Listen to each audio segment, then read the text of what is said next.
এই বিডিআর পরিবারের সদস্যরা, এবং সেটি লাইভ সম্প্রচার করে ইলিয়াস। এই দেশ স্বাধীন হওয়ার পর 5 আগস্টের পর থেকে ইলিয়াস বিডিআর জওয়ানদের জন্য প্রতি মুহূর্তে ফাইট করেছেন।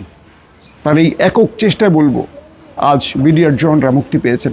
স্যালুট আমার প্রিয় ভাই ইলিয়াস, তোমাকে। তুমি সাংবাদিকতার মূল জায়গাতে রয়েছে। এই দেশে প্রথম আলো, ডেইলি স্টারকে নিয়ে আমাদের বহু ব্যক্তিরা মুখে ফেনা। ইলিয়াস ভাইদের মতো বীরেরা কিন্তু সংখ্যায় কমই জন্মায়, ঘরে ঘরে জন্মায় না। দু একজন পৃথিবীতে যায় আসে, কোনো না কোনো উদাহরণ রেখেই যায়। And then we shall move forward. সেই জিনিসটা আমরা এখনো তাদের ভিতর থেকে দেখতে পাচ্ছি না, বরং আমরা দেখতে পাচ্ছি গুম খুনের সময় যে সকল অফিসাররা জড়িত ছিল তাদেরকে নিয়ে পিং পং করা হচ্ছে।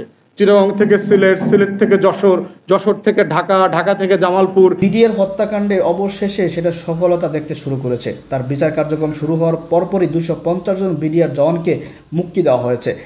কাদের অবদানে এই বিডিআর জওয়ানরা মুক্তি পেল? দর্শক, আমরা যদি অবদান দিতে চাই তাহলে অবশ্যই সাংবাদিক ইলিয়াস, পিনাকি, মাহমুদুর রহমান এবং সাংবাদিক কনক সরোয়ার এদেরকে অবশ্যই অবদান দিতে হবে, কারণ তারা এটার জন্য অনেক কাজ করেছে। যদি তারা কাজ না করতো তাহলে হয়তোবা এই বিডিআর বিদ্রোহের যে বিচার এবং তদন্ত কমিশন কিছুই গঠিত হতো না। কিন্তু তারা এটাকে গঠন না হওয়া একটা ব্যাপারকে তারা এমনভাবে সামনে নিয়ে এসেছেন যাতে করে সরকার এটার বিচার করতে বাধ্য হয়েছে। তো আমরা দেখবো, আলোচনা শুনবো যে তারা আসলে কী কী পদক্ষেপ নিয়েছেন এবং কেন আসলে তাদেরকে ছেড়ে দিতে বাধ্য হলো সরকার। এবং বিজিবির মধ্যে আমরা দেখছি বিগত বেশ কদিন ধরে উত্তেজনা চলছে। তো এরই মধ্যে চাঁপাই নবাবগঞ্জ যে সীমান্ত রয়েছে, সীমান্ত রেখা, সেখানে ভারত বাংলাদেশের জনগণের উপর আমরা দেখেছি আক্রমণ করেছে। হাত বোমা থেকে শুরু করে দেশীয় অস্ত্রশস্ত্র তারা ব্যবহার করেছে এবং সেখানে আমাদের বেশ কয়েকজন বাঙালি আহত হয়েছে। এখানে গুরুত্বপূর্ণ কিছু তথ্য পেয়েছি যে আসলে সেখানে কি ঘটেছিল। পাশাপাশি 225 জন বিডিআর সদস্য জামিনে মুক্ত হয়েছেন। এটার পেছনে আসলে নেপথ্যে কলকাঠি কে নেড়েছিলেন, কয়েকটা গুরুত্বপূর্ণ তথ্য আজকে আপনাদের দেবো। একটু জেনে থাকা ভালো বলেই এই তথ্যগুলি আপনাদের জানাতে চাই। প্রথম, সীমান্তের বিজিবির কয়েকজন সদস্যের সাথে আমার কথা হয়েছে, মানে আমাদের বিডিআর সদস্যদের সাথে, এবং চাঁপাইনবাবগঞ্জের বেশ কয়েকজন সাংবাদিক, এবং যখন এই সংঘর্ষ ছড়িয়ে পড়ে যারা এখানে ছিলেন প্রত্যক্ষদর্শী তারা অনেকেই আমাকে জানিয়েছেন যে তথ্যগুলো বলবো আপনাদের। প্রথমত হলো ওপার থেকে, মানে ভারতের অংশ থেকে শত শত উগ্র জনগোষ্ঠী তারা বাংলাদেশের উপর আক্রমণ করে। আক্রমণের আগে তারা পেয়ারা গাছ, আম গাছ, বড়ই গাছ, এরকম অনেকগুলো গাছ কেটে নিয়ে যায়। অর্থাৎ বাংলাদেশের ভূখণ্ডে ঢুকে বাংলাদেশের গাছ তারা কেটে নেয়, কারণ তারা একটা উত্তেজনা সৃষ্টি করতে চাইছে ইচ্ছে করে। এরকম কিন্তু সচরাচর তারা করে না, কিন্তু হঠাৎ করে এই ইউনূস সরকার ক্ষমতায় বসার পর অনেকটা শেখ হাসিনার যিনি আর কি মূল নরেন্দ্র মোদী, তার আত্মীয় স্বজন না কি বলেন, তার ইচ্ছাতেই হতে পারে এই কাজটি করা হয়। এরপর আমরা কি দেখলাম যে সেখানে যখন বাঙালিদের, মানে বাংলাদেশের অঞ্চলে ঢুকে তারা এভাবে গাছ কেটে নেয়, তখন বাধা দেয় বাংলাদেশিরা, তখন তাদের উপর এই আক্রমণটা হয়। বলা হচ্ছে যে বাংলাদেশিরা সেখানে যে ভূমিকাটা নিয়েছিল এটার পুরো পৃথিবীতে প্রশংসা করা হচ্ছে। বাংলাদেশিরা ভারতের সেই বিএসএফের সামনে এবং উগ্রপন্থী ভারতীয়দের সামনে তারা একেবারে আবু সাইদের মতো দাঁড়িয়ে পড়ে। বিজিবির বেশ কয়েকজন সদস্য জানিয়েছেন সেদিন যদি বাংলাদেশিদেরকে কন্ট্রোল করা না হতো, তারা এতটা আক্রমণাত্মক ছিল ওই উগ্রদের ব্যাপারে যে বড় কিছু ঘটে যেত। বিজিবি সদস্যরা বাংলাদেশিদেরকে বোঝান যে তোমাদের জন্য একটি ফাঁদ তৈরি করেছে, অতএব তোমরা আজকে মাথা ঠান্ডা রাখবে। এবং প্রতিটা বাংলাদেশি ওই উগ্রদের প্রতিবাদ করেছে, কিন্তু কেউ আইন হাতে তুলে নেওয়ার মতো কাজটি করেনি। বিজিবি সদস্যরা বলেছে যে আমাদের বাংলাদেশিদের মধ্যে যে এত দেশপ্রেম, এটি আমরা সেদিন বুঝতে পেরেছি। কয়েকটা উদাহরণ দিয়ে তারা বললেন যে আমরা বিজিবি সদস্যরা যখন দাঁড়িয়েছিলাম ওই স্থানটিতে সীমান্ত অঞ্চলে, তখন ওপার থেকে ওই উগ্ররা আমাদেরকে টার্গেট করার জন্য হাত বোমাও ছুঁড়েছিল, কিন্তু বাংলাদেশিরা সামনের দেয়ালের মতো দাঁড়িয়েছিল।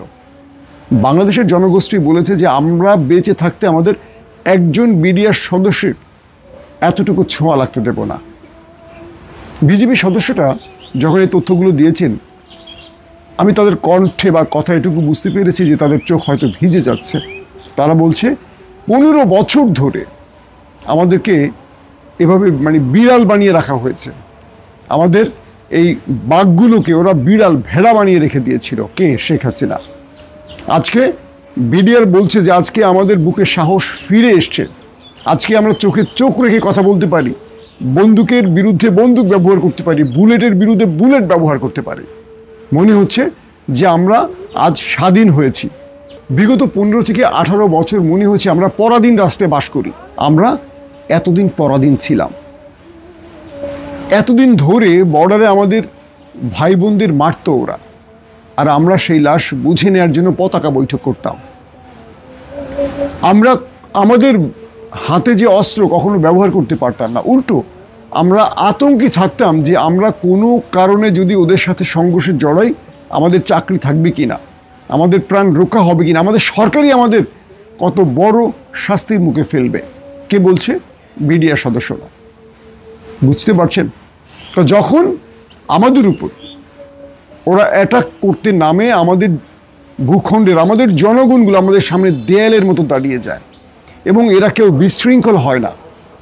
এরা প্রতিটা মুহূর্তে আমাদের চোখের দিকে তাকিয়ে বোঝার চেষ্টা করে আমরা কতটুকু অনুমতি দিচ্ছি তাদেরকে, মানে ওদের সঙ্গে এই লড়াইটা যে ছড়িয়ে পড়ছে আমরা কতটুকু অনুমতি দিচ্ছি, কতটুকু করা উচিত। বিডিআর সদস্য বাংলাদেশিদেরকে প্রশংসা করে ভাসালেন। আবার বাংলাদেশিরা বললেন আমাদের বিডিআর সদস্যরা, মানে যাদেরকে আমরা এখন বিজিবি বলি, তাদেরকে বিগত 15 থেকে 18 বছর এত সাহসী দেখিনি। আজকে তারা যেভাবে অস্ত্র হাতে ওদের সামনে দাঁড়ায়, ওরা একটা গুলি করলে এরা 5টা গুলি করছে, এটা এতদিন আমরা দেখিনি। দেশ কিভাবে স্বাধীন হয় বুঝতে পারছেন? স্বাধীন দেশ কাকে বলে বুঝতে পারছেন? যারা আওয়ামী লীগের ভোটার রয়েছেন, বা যারা এখনও আওয়ামী লীগ বা শেখ হাসিনার জন্য কান্না করেন, তারা তো বাংলাদেশে 71 দেশ স্বাধীনের ইতিহাস শোনান, সবচেয়ে বড় মুক্তিযুদ্ধের দাবিদার নিজেকে ঘোষণা করেন। কিন্তু আপনারা কি করেছেন? বিগত 15-16 বছর এই দেশটাকে পরাধীন করে রেখেছেন। দেশটা এখন স্বাধীন হয়েছে। কেবল এখানেই নয়, চাঁপাইনবাবগঞ্জ নয়, বাংলাদেশের প্রতিটা সীমান্তে যেখানে উত্তেজনা ছড়িয়ে পড়ছে সেখানে আমাদের বিডিআর জওয়ানরা ওদের সাথে চোখে চোখ রেখে কথা বলছে। উল্টো আমরা চাঁপাইনবাবগঞ্জে দেখেছি বিএসএফ ক্ষমা চেয়েছে বিজিবির কাছে। বুঝতে পারছেন? ভারতের গণমাধ্যমগুলো মিথ্যা প্রচার করছে, মিথ্যা প্রোপাগান্ডা ছড়াচ্ছে, তারও শক্ত জবাব দিচ্ছে বাংলাদেশ। আফসোস, ওপারে বসে আমাদের শেখ হাসিনা মোদিজিকে নিয়ে বাংলাদেশের বিরুদ্ধে ষড়যন্ত্র করছেন কেবল ক্ষমতার জন্য। উনি নাকি দেশপ্রেমিক নেত্রী। লজ্জা লাগে, আমাদের লজ্জা লাগে।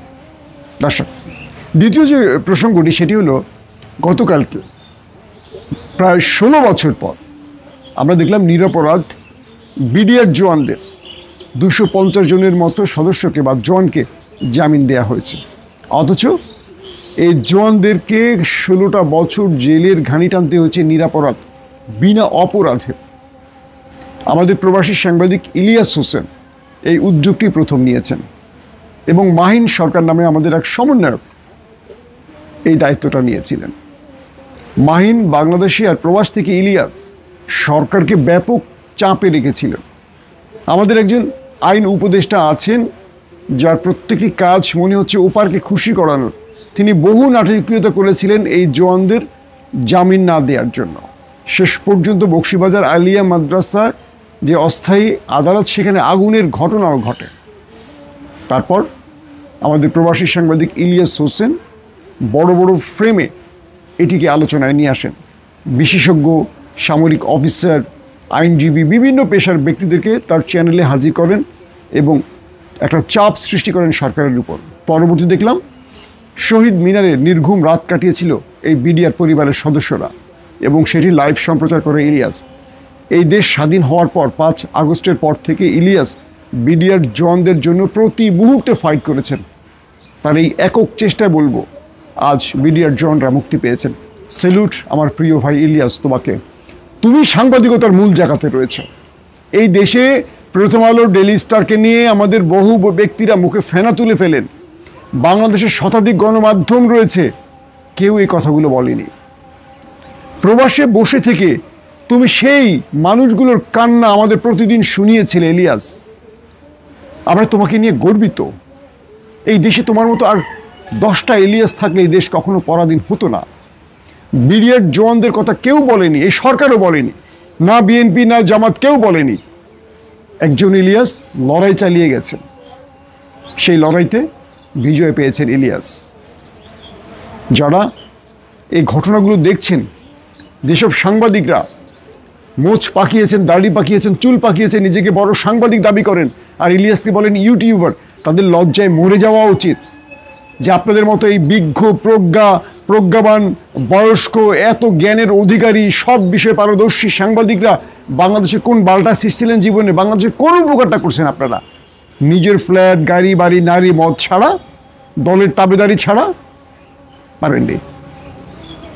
আমরা কৃতজ্ঞ ইলিয়াসের কাছে এবং বিশ্বাস করি বাকি যেসব বিডিআর জওয়ানরা রয়েছেন নিরাপরাধ, একে একে তাদের সবাইকে মুক্তি দিতে হবে। যে পরিবারগুলো 16টা বছর তার বাবাকে দেখেনি, তার ভাইকে দেখেনি, সন্তানকে দেখেনি, 16টা বছর পুরো পরিবার থেকে বিচ্ছিন্ন ছিল, তাদের সাথে কি নির্মম আচরণ করা হয়েছে আমরা জানি। আজ তাদের খুশির দিন। প্রাণ ভরে দোয়া করবেন ইলিয়াসের জন্য সবাই।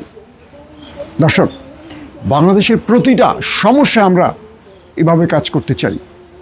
বাংলাদেশের আগামী সময়গুলোতে আসছে অনেক বড় বড় বিপদ, খুব দুঃখজনক খবর আমাদের কানে আসছে। বিশ্বাস করি সবাইকে আমাদের একজোট হতে হবে। এই দেশের পেছনে শত্রুরা বসে আছে, সেই শত্রুদের কেবল হাসিনার বিদায়ের মধ্য দিয়ে সেই শত্রু বিদায় ঘটেনি, সেই শত্রুদেরকে আবারও কেউ আমাদের দেশে টেনে আনতে চাইছে কেবল ক্ষমতার প্রশ্নে। আমাদের সোচ্চার থাকতে হবে, সেই শত্রু দমনে আমাদেরকে প্রত্যেকে ঐক্যবদ্ধ থাকতে হবে। যেসব উপদেষ্টারা ওপারের প্রেসক্রিপশন বাস্তবায়ন করছেন তাদের ব্যাপারে আমাদের সোচ্চার থাকতে হবে। ঘুমিয়ে পড়লে চলবে না, দেশ স্বাধীন হয়নি। এখন আমাদের বড় ফ্রেমে লড়াইয়ের জন্য প্রস্তুতি নিতে হবে। আমাদের দেশ আবারও পরাধীনতার দিকে এগিয়ে যাচ্ছে, এই অশনি সংকেত আমাদের কাছে আসছে। তাই বলছি, আসেন এবার আমাদেরকে বড় ফ্রেমে লড়াইয়ের জন্য প্রস্তুতি নিতে হবে। যেসব বিডিআর জওয়ানরা জামিনে মুক্তি পাচ্ছেন, আমি বিশ্বাস করি আপনারা নিরাপদ ছিলেন এবং আপনারা এখন সত্য ইতিহাসগুলো আমাদের বলবেন। কি ঘটেছিল পিলখানা জানতে চাই আপনাদের কাছ থেকে। আর সীমান্তে আমাদের যে বিডিআর বা বিজিবি জওয়ানরা দায়িত্ব পালন করছেন বাংলাদেশের প্রত্যেকটা সীমান্তে, সবাইকে বলবো আপনারা আমাদের গর্ব, আপনারা আমাদের হিরো। আপনারা ওদের চোখে চোখ রেখে কথা বলবেন, এটাই আমাদের অহংকার। আমরা আয়তনে ছোট বলে ওরা আমাদের তুচ্ছ তাচ্ছিল্য করছে, কিন্তু ওরা বুঝতে পারছে না সোমালিয়াতে মার খেয়ে গিয়েছিল বিশ্ব মোড়লরা। ওরা বুঝতে পারছে না আফগানে পরাজিত হয়েছে 20 বছরেও কিচ্ছু করতে পারেনি বিশ্ব মোড়লরা। আপনাদেরকে বলে রাখি, আয়তনে বড় দিয়ে বীরত্ব নয়, সংখ্যায় বড় দিয়ে বিজয় নয়। বুকে ইমানের শক্তি থাকলে তাকে কেউ পরাজিত করতে পারে না। তার সবচেয়ে বড় প্রমাণ হামাস। মাত্র কয়েক হাজার বাহিনীকে নিয়ে, যাদের নিয়মিত অস্ত্র, সামরিক বাহিনীর আধুনিক অস্ত্র তাদের হাতে ছিল না, প্রশিক্ষণ ছিল না, তারা বিশ্বের অন্যতম পরাশক্তি দখলদার বাহিনীকে পরাজিত করেছে একেবারে টানা 15 মাস লড়াই করে। বিজয় ওদের দেয়নি, বিজয় ওরা নিতে পারেনি, সেই বিজয় ছিনিয়ে নিয়েছে হামাস। ইলিয়াস ভাইদের মতো বীরেরা কিন্তু সংখ্যায় কমই জন্মায়, ঘরে ঘরে জন্মায় না। দু একজন পৃথিবীতে যায় আসে, কোনো না কোনো উদাহরণ রেখেই যায়। দেখেন ইলিয়াস ভাই কত সাহসিকতার সাথে কাজ করতেছে। আপনারা দেখছেন যে শেখ হাসিনা যেটার মাধ্যমে স্বৈরাচার হওয়ার পথটা ক্লিয়ার করছিল, সেটা হচ্ছে বিডিআর হত্যাকাণ্ড। 57 জন দেশপ্রেমিক সেনা সদস্যকে হত্যা করে, তারপরে কিন্তু শেখ হাসিনা রাস্তাটা ক্লিয়ার হয়ে যায় স্বৈরাচার হওয়ার আর কি। তো বিডিআর হত্যাকাণ্ডের যে বিচার, এটা কিন্তু এক প্রকার চাঁদের দেশে যাইতে গেছিল। পরবর্তীতে এটা নিয়ে ইলিয়াস ভাই কথা বললো, ইলিয়াস ভাই প্রতিবাদ করলো, বিচার আবার শুরু হইল। এবং শেখ হাসিনা বাংলাদেশের জনগণকে দেখানোর জন্য যে আমরা তো বিডিআর হত্যাকাণ্ডের বিচার করতেছি, নিরপরাধ যে বিডিআর সদস্যদের মানে জেলে রাখছিল তাদেরও জামিন হয়েছে। এটা সম্পূর্ণ কৃতিত্ব কার? ইলিয়াস ভাইয়ের। ইলিয়াস ভাই লাস্টে একটা ভিডিও করছিল, আপনারা দেখছেন, আমি ওইটা নিয়ে কথা বলছিলাম। ইলিয়াস ভাই বলছিল যদি এদেরকে মুক্তি দেওয়া না হয়, জামিন দেওয়া না হয়, তাহলে বিডিআরের পরিবার আসিফ নজরুলের পদত্যাগের জন্য রাজপথে চলে আসবে, যমুনার সামনে আন্দোলন করবে। পরবর্তীতে কি হলো? জামিন দিতে হইল 250 জনকে। এটা ইলিয়াস ভাইয়ের পাওয়ার। ওই যে বললাম না যে বীরেরা সংখ্যায় কমই জন্মায়, ঘরে ঘরে কিন্তু বীরেরা জন্মায় না। যে দু একটা আসে, ইতিহাস বিভিন্ন উদাহরণ রেখে যায়, সেটা আমাদের ইলিয়াস ভাই করে যাচ্ছে, একাই যুদ্ধ করে যাচ্ছে। কিন্তু কষ্টের জায়গা এখানে, গত ভিডিওতে বলছি, ইলিয়াস ভাইদের মতো বীরদের এই সরকার ব্যবহার করতে পারতেছে না। গতকালকেও বলছি, আমি অনেক আফসোস নিয়ে কথাগুলো বলতে হয়, এদেরকে অবহেলা করা হচ্ছে। আজকে দেখছি ইলিয়াস ভাই যখন ডেইলি স্টার, প্রথম আলো কিনে কথা বলল, পিনাকি দাদা, এই ডেইলি স্টার প্রথম আলোর পক্ষে দাঁড়াইলো কে? এই সরকার। আসিফ নজরুলের শক্ত অবস্থান ছিল এটাতে, কারণ আসিফ নজরুল তো একটা ইন্ডিয়ার এজেন্ট, এটা তো ইলিয়াস ভাই প্রমাণ করছেই, আর তো প্রমাণ করার কোনো প্রয়োজন দেখি না। যাই হোক, আমাদের যে গণঅভ্যুত্থান হয়েছিল, আমাদের যে বিপ্লব, বারবার করে বলছি যে বিপ্লবের 75% চুরি হয়ে গেছে, বাকি যেটুকু আছে এটুকু ইলিয়াস ভাইদের মতো দেশপ্রেমিকদের জন্যই টিকে আছে। সেটার প্রমাণ কিন্তু ইলিয়াস ভাই রেখে যাচ্ছে বারবার করে। কিন্তু আফসোসের বিষয় হচ্ছে এটা, কষ্টের বিষয় হচ্ছে এটা, যে আমাদের যারা বর্তমানে রাষ্ট্র পরিচালনা করতেছে তারা এই জিনিসটা বুঝতেছে না। তারা বুঝেও না বোঝার ভান ধরে পড়ে আছে। তারা এই ইলিয়াস ভাই, পিনাকি দাদা, এদের মতো দেশপ্রেমিকদের অবহেলাই করে যাচ্ছে, এদের কথা শুনতেছে না। এদের কথা শুনলে দেশটা অনেক দূরে এগিয়ে যাবে, চ্যালেঞ্জ করে বলতে পারি। এরাই প্রকৃত দেশপ্রেমিক। এদের দ্বারা দেশের কোনো ক্ষতি হবে না। এদের দ্বারা দেশের ক্ষতি হইলে আজকে ইলিয়াস ভাইয়ের উবার চালাইতে হইতো না, ফুড ডেলিভারি করতে হইতো না। ইলিয়াস ভাইয়ের আমেরিকাতে ভালো জায়গায় বাড়ি থাকতো, সেটা শেখ হাসিনাই দিত। পিনাকি দাদা বিলাসবহুল জীবনযাপন করতে পারতো, সেটা শেখ হাসিনাই দিত। তারা এসব অ্যাকসেপ্ট করে নাই। তারা প্রকৃত দেশপ্রেমিক, দেশকে ভালোবাসে, দেশের মানুষের জন্য কিছু করতে চায়, সেটার জন্যই করে যাচ্ছে। দেখছেন না, একাই যুদ্ধ করে যাচ্ছে। যাই হোক, আমরা যারা আছি তাদেরকে সাপোর্ট দিচ্ছি। একটি রেহাই দিয়েছে আল্লাহর রহমতে, সেই কারণে তাদের পাবলিক পারসেপশন, মানুষের আকাঙ্ক্ষা তাদের কাছ থেকে অনেক বেশি, প্রত্যাশা অনেক বেশি। এবং এই ধারা অব্যাহত থাকলে সমন্বিত সিভিল এবং আর্ম ফোর্সেস, ডিসিপ্লিনারি ফোর্সেস, সেনা, ছাত্র, জনতা সবাই মিলে যে একটা ডেমোক্রেসিকে পুনরুদ্ধার করতে হয়, একটি দেশকে পুনরুদ্ধার করতে হয়, একটি দেশে নতুন পথ রচনা করতে হয়, সেই জিনিসটা মানুষ আবার বুঝতে পেরেছে। মাহমুদুর রহমান সাহেব শ্রদ্ধেয়, উনি প্রায়শ বলতেন 10, 12, 15 ইয়ার্স আগে, অনলাইনে অফলাইনে, যে এভাবে ইলেকশন, এই সেই জনমত গঠন, এইভাবে এই রাষ্ট্রের পরিবর্তন হবে না, এখানে একটা ম্যাসিভ মুভমেন্ট লাগবে। সেটা 2 বছর আগেও আমাদের বুঝে আসতো না সেটা কিভাবে হবে। আল্লাহর রহমতে সেটা হয়েছে। এখন নতুন করে আমাদের প্রতিটি ভেঙে যাওয়া, এফেক্টেড, ডেস্ট্রয়েড, ফ্র্যাকচার্ড, অ্যাসল্টেড প্রতিষ্ঠানগুলোকে আমাদের পুনর্গঠন করতে হবে, রাষ্ট্রকে পুনর্গঠন করতে হবে। সেই জন্য এই সমস্ত তাড়াহুড়া করে আমরা ইলেকশন, একবার লোকাল পলিটিক্যাল পার্টি রিফর্ম করতে হবে আগে, এরপরে ইলেকশন। শুধু ইলেকশন করলে হবে না, এই সমস্ত যে ফ্র্যাকচারগুলো হয়েছে এই ফ্র্যাকচারগুলোকে ট্রিটমেন্ট করতে হবে, তাহলে এই রাষ্ট্র সাস্টেইনেবল একটা পজিশনে যেতে পারবে। অন্যথায় আবার আমরা একটা এভিনিউতে পড়বো যেখান থেকে উদ্ধার করা অনেক ডিফিকাল্টি হবে। তো আশা করি নাগরিক সমাজ সবাই একমত হবেন যে দেশের ফান্ডামেন্টাল যে রিফর্মগুলো দরকার সেই রিফর্ম হবে, ইলেকশন হবে, একটা ইফেক্টিভ ইলেকশন হবে, মিনিংফুল ইলেকশন হবে, পলিটিশিয়ানরা রাষ্ট্র চালাবে, কিন্তু পাশাপাশি এই সমস্ত যে ভেঙে যাওয়া প্রতিষ্ঠানগুলো সেগুলো পুনরুদ্ধার হবে। সবাইকে ধন্যবাদ। আসসালামু আলাইকুম। ধন্যবাদ ব্যারিস্টার মোহাম্মদ বেলায়েত হোসেন ভাইকে। এ পর্যায়ে বক্তব্য রাখবেন আইনজীবী ও রাজনীতিবিদ, মিডিয়া ব্যক্তিত্ব ব্যারিস্টার আসাদুজ্জামান ফুয়াদ। ব্যারিস্টার আসাদুজ্জামান ফুয়াদ ভাইকে তার বক্তব্য রাখার জন্য অনুরোধ করছি।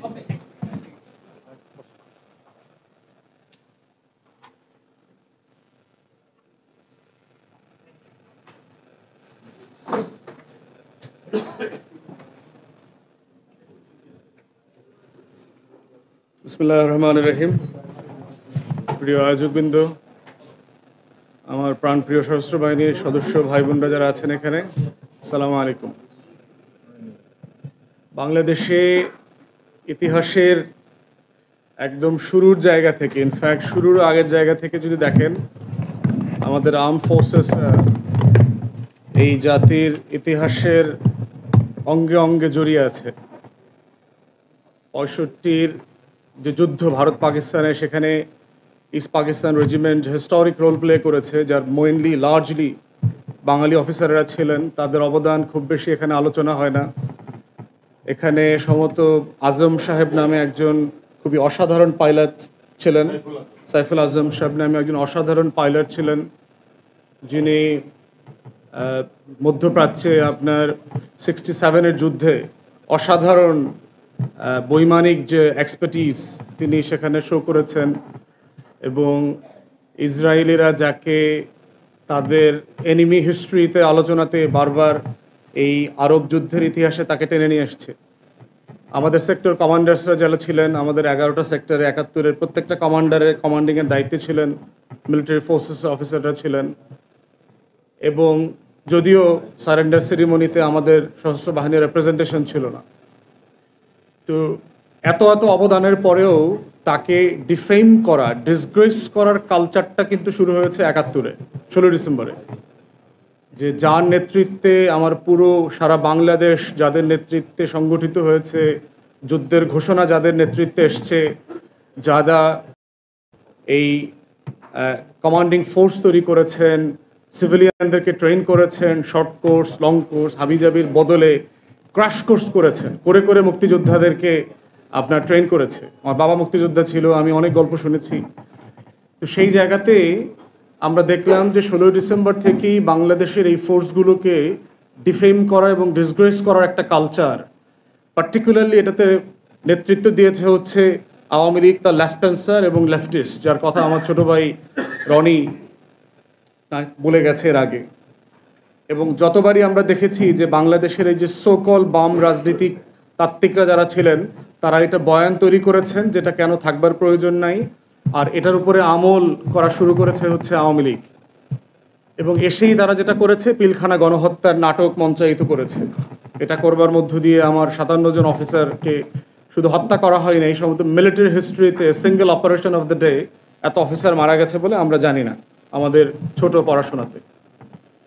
তো সেই যে আমার সভরেন্টিকে কম্প্রোমাইজ করবার যে কালচার শুরু হয়েছে 71 সাল থেকে, সেই কালচারের সবচেয়ে বড় দেনা শোধ করতে হয়েছে আমার আর্ম ফোর্সেসকে, সবচেয়ে বেশি হারে করতে হয়েছে।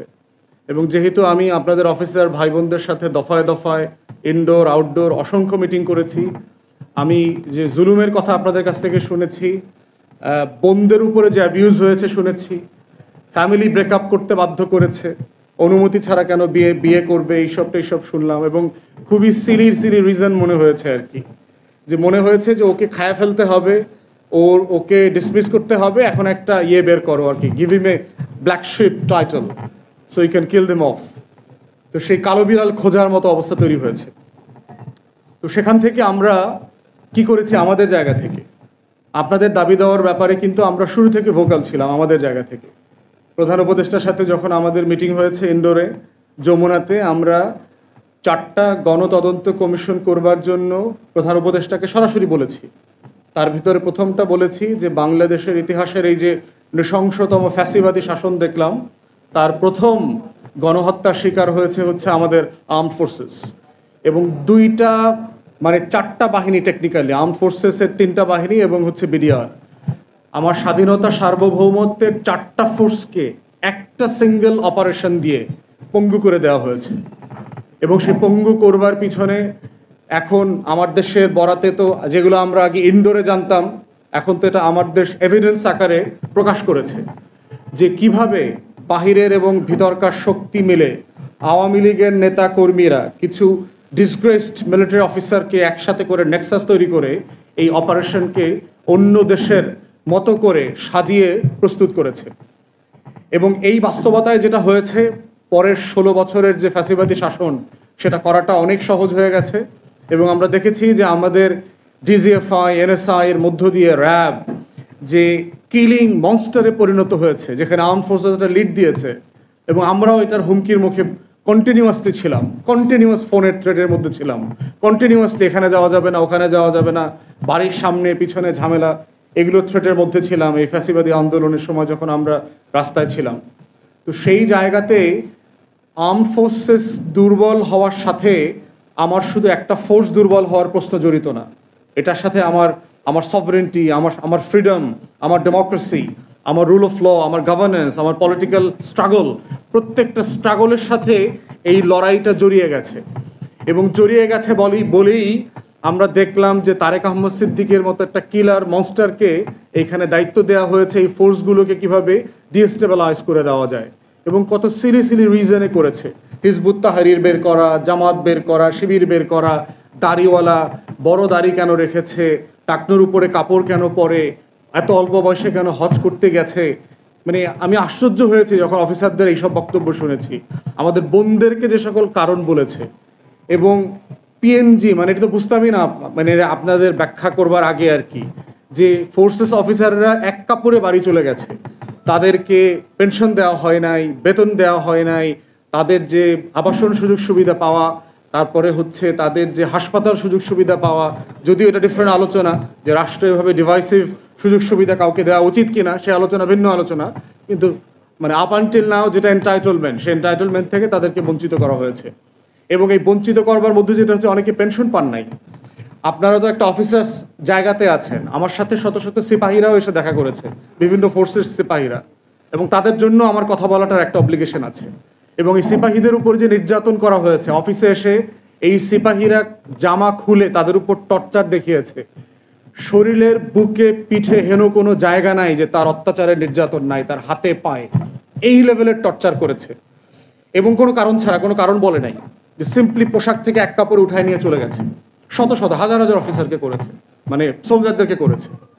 তাহলে এই যে একটা ফোর্স, যার প্রশ্ন হচ্ছে ডিগনিটির সাথে একটা মানুষ মৃত্যু দেবে, তার জীবনটা দিয়ে দেবে দেশের জন্য, এটার পূর্ব শর্তই হচ্ছে ডিগনিটি, মর্যাদার প্রশ্ন থাকতে হবে এখানে, যে এটা দিলে পরে আমার সম্মান বাড়বে রাষ্ট্রের কাছে, আমি বীর হব, আমাকে শহীদের মর্যাদা দেবে, আমার ফ্যামিলি সেফ অ্যান্ড সিকিউর থাকবে বাই দ্য স্টেট।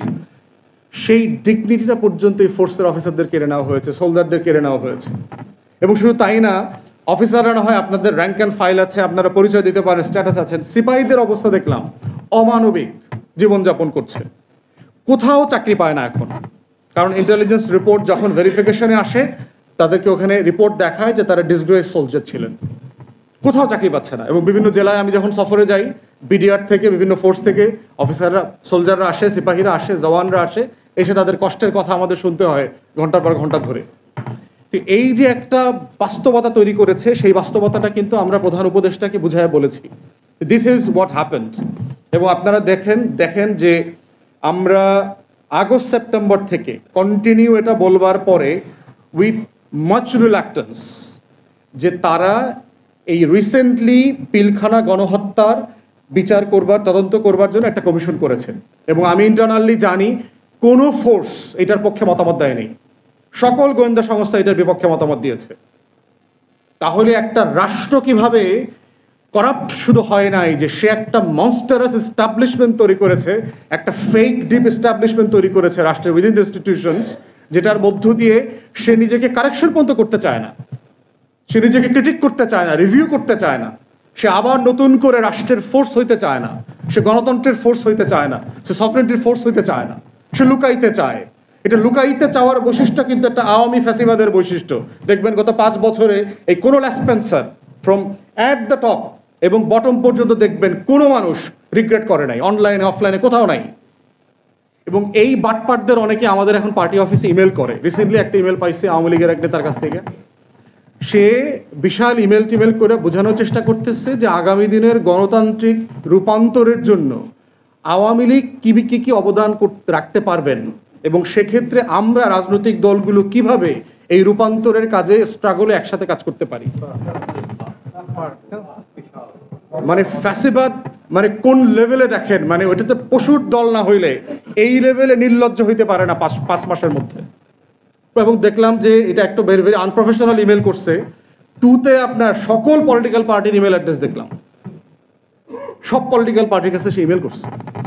এখন আমি ভাবতেছি যে উত্তর দেওয়া উচিত কিনা, আপনারা মতামত দিতে পারেন যে আমরা পার্টি থেকে উত্তর দেবো কিনা। তো এই লেভেলের একটা নির্লজ্জ থাকিস মানে অর্গানাইজেশন, তাকে সে আসলে অর্গানাইজেশনের ডেফিনেশনও পড়ে কিনা, মাফিয়াস, আমি তাদেরকে সিসিলিয়ান মাফিয়াস বলি, ড্রাগ কার্টেলের মতো অর্গানাইজেশন, তারা রিগ্রেট পর্যন্ত করছে না। এবং আমরাও কিন্তু বারবার বলেছি মিলিটারি ফোর্স, আর্ম ফোর্সেসকে তাদেরকে পাবলিকলি স্টেটমেন্ট দিয়ে ক্ষমা চাওয়া উচিত জাতির কাছে, কারণ তারা গত 16 বছরের গুম খুন গণহত্যার সাথে অ্যাজ ইনস্টিটিউশনস ইনভলভ, আপনারা কোনো না কোনোভাবে এটার সাথে ইনভলভ করেছেন এবং এগুলো করবার ইতিহাস সারা পৃথিবীতে আছে। ক্ষমা চাইলে ছোট হয় না, ইনস্টিটিউশনকে রিফর্ম করতে আগে রিগ্রেট করতে হয় যে yes mistakes have been done and we are sorry for it. আমরা রিভিউ করছি, ইনভেস্টিগেট করব, করে আমরা যারা যারা বিচারের মুখোমুখি হওয়া দরকার তাদের বিচার করব, and then we shall move forward. সেই জিনিসটা আমরা এখনো তাদের ভিতর থেকে দেখতে পাচ্ছি না, বরং আমরা দেখতে পাচ্ছি গুম খুনের সময় যে সকল অফিসাররা জড়িত ছিল তাদেরকে নিয়ে পিং পং করা হচ্ছে। চিটাগং থেকে সিলেট, সিলেট থেকে যশোর, যশোর থেকে ঢাকা, ঢাকা থেকে জামালপুর, গাজীপুর থেকে টাঙ্গাইল, এইসব নাটক করা হচ্ছে এবং অনেককে পালাতে পর্যন্ত সাহায্য করেছে আমাদের আর্ম ফোর্সেস। সিনিয়র ক্রিমিনাল অফিসারদেরকে তারা পালাইতে পর্যন্ত সাহায্য করেছে। তাহলে তাদের নিজেদের ভিতরে এখন পর্যন্ত ওই আওয়ামী লীগের মতোই ন্যূনতম কোনো সেন্স অফ রিগ্রেট নাই তাদের মধ্যে যে আমাদের ক্ষমা চাওয়া উচিত, দেশে পরিবর্তন হয়ে গেছে। এবং আমরা বোধ করছি যে যদি আমাদের দিল্লির দাসীরা মনে করে থাকে এখানে এরশাদের মতো আবার কোনো গোলাম তৈরি করবে, তাদেরকে আমরা এখনই হুঁশিয়ার করে দিচ্ছি, খোদার কসম বাংলাদেশে আর কোনো এরশাদের জন্ম হবে না, নিশ্চিত থাকেন আপনারা, কোনো এরশাদের জন্ম হবে না, কোনো এরশাদকে আমরা মেনে নিব না এই জমিনে। যারা গণ অভ্যুত্থান ঘটিয়েছে, এপিসির সামনে বুক পেতে দিয়ে লড়াই করেছে, এইরকম কোটি কোটি মুগ্ধ ওয়াসিমরা রাস্তায় দেখবেন আবার ফিরে আসছে। অতএব সেই ধরনের দুঃসাহস করবার জন্য ন্যূনতম চেষ্টা করবেন না আপনারা। বাংলাদেশের স্পিরিট হচ্ছে নতুন করে রিফর্ম করা, রিকনস্ট্রাক্ট করার হচ্ছে স্পিরিট। সেই স্পিরিটকে আপনারা ধারণ করবেন, এটাই আমরা আশা করি। কারণ দিন শেষে আপনার মজুরি গরিবের টাকায়, আমাদের ট্যাক্স পেয়ারদের টাকায় আসে। আপনাদের দিল্লি থেকে বেতন দেয় না, বাংলাদেশের ট্যাক্স পেয়াররা আপনাদেরকে বেতন দেয়, আপনাদের আবাসনের বাড়ি দেয়, তারপরে ডিওএইচএস বড় বড় লাক্সারিয়াস প্লট অ্যাপার্টমেন্টের ব্যবস্থা করে দিছে আপনাদেরকে। জলসিরিয়ার পূর্বাচলের টাকা এই দেশের রিক্সাওয়ালারা, টং দোকানদাররা, কৃষকরা, জেলেরা দিছে। এটা আপনাদের কৃতজ্ঞ থাকা উচিত। অতএব সেই জায়গাতে আজকে পেপারে যে প্রেজেন্টেশন আসছে, রিকমেন্ডেশন আসছে, আই ফুললি সাপোর্ট ইট। আমার দল এবি পার্টির পক্ষ থেকে আমরা রিপিটেডলি এই জায়গা থেকে আপনাদের পাশে দাঁড়িয়েছি। আমরা বারবার দাবি করেছি, ব্রিফিং করেছি আপনাদের পক্ষ হয়ে, প্রেসে কথা বলেছি এবং কন্টিনিউ বলে যাব। এবং আমরা বারবার বলেছি যে সরকার যে কমিটি করতে হবে এটা অ্যাবসলিউটলি সিভিলিয়ান লেড কমিটি হইতে হবে, কোনো military arm forces led committee আমরা অ্যাকসেপ্ট করব না। কারণ এর ভিতরকার পলিটিক্স আমরা জানি। আপনারা আমাদেরকে তাল গাছ দেখাবেন আর ওই তাল গাছ আমরা নারিকেল মনে করে খাবো, ওই দিন এখন আর নাই বাংলাদেশে। বাংলাদেশে আর্ম ফোর্সেসের উপরে জুলুম হয়েছে, সিপাহী জওয়ানদের উপরে জুলুম হয়েছে। এই জুলুমের দল এবি পার্টির পক্ষ থেকে আমরা রিপিটেডলি এই জায়গা থেকে আপনাদের পাশে দাঁড়িয়েছি। আমরা বারবার দাবি করেছি, ব্রিফিং করেছি আপনাদের পক্ষ হয়ে, প্রেসে কথা বলেছি এবং কন্টিনিউ বলে যাব।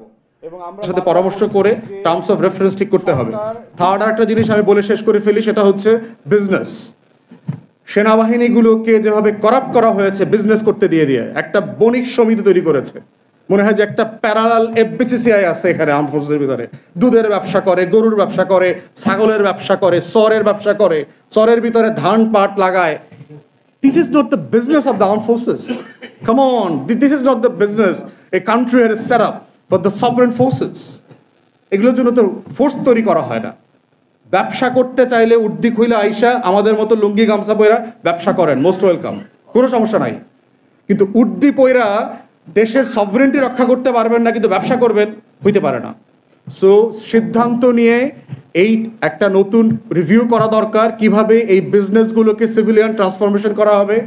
মিলিটারি কোনো বিজনেস করতে পারবে না, কোনো আর্ম ফোর্সেস, কারো কোনো ব্যাংক থাকবে না, আনসার হোক, পুলিশ হোক, কারো কোনো ফোর্সের কোনো প্রতিষ্ঠান থাকতে পারবে না।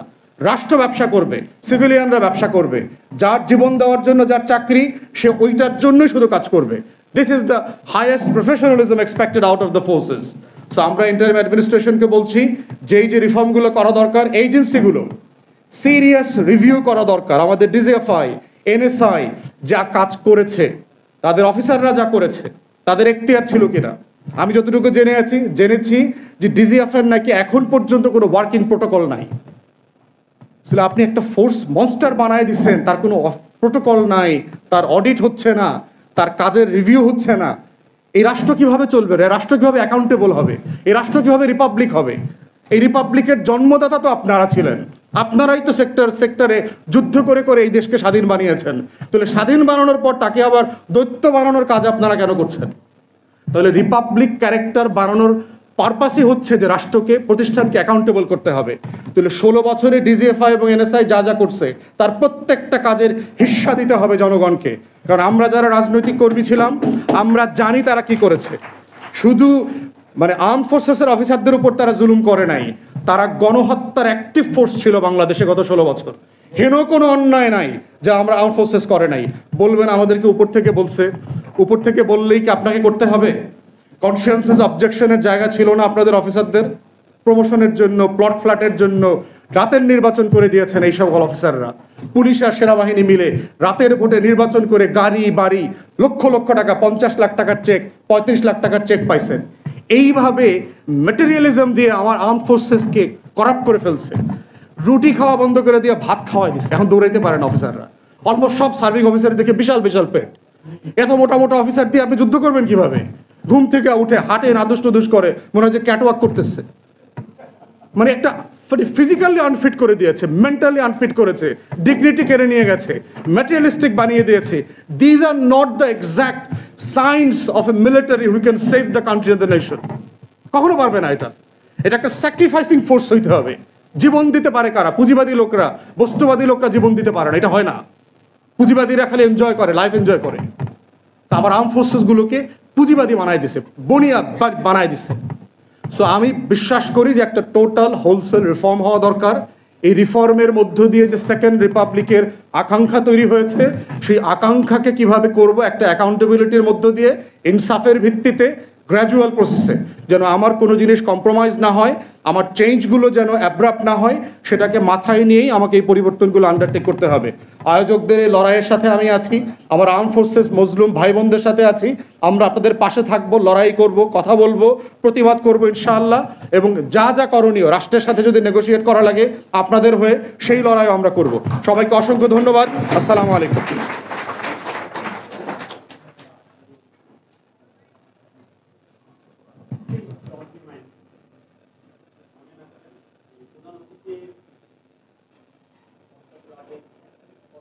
একটু সময় অনেক সংক্ষিপ্ত, আপনি একটু লিখিত দেন, লিখিত দিলে ভালো হবে আর কি। লিখিত দিলে ভালো হবে।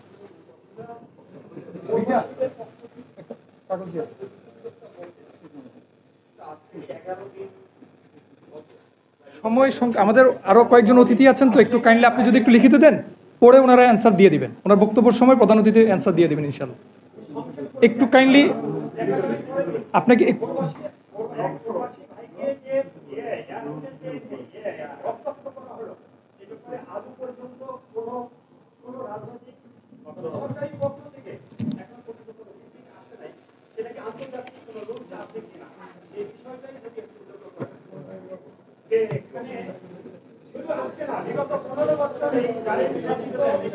জি, থ্যাংক ইউ, আপনাকে ধন্যবাদ। ধন্যবাদ ব্যারিস্টার আসাদুজ্জামান ফুয়াদ ভাইকে। এ পর্যায়ে বক্তব্য রাখবেন সুপ্রিম কোর্টের সিনিয়র আইনজীবী অ্যাডভোকেট মহসিন রশিদ। অ্যাডভোকেট মহসিন রশিদকে তার বক্তব্য রাখার জন্য অনুরোধ করছি। বিসমিল্লাহির রহমানির রহিম। জনাব সভাপতি, প্রধান অতিথি এবং সুধী,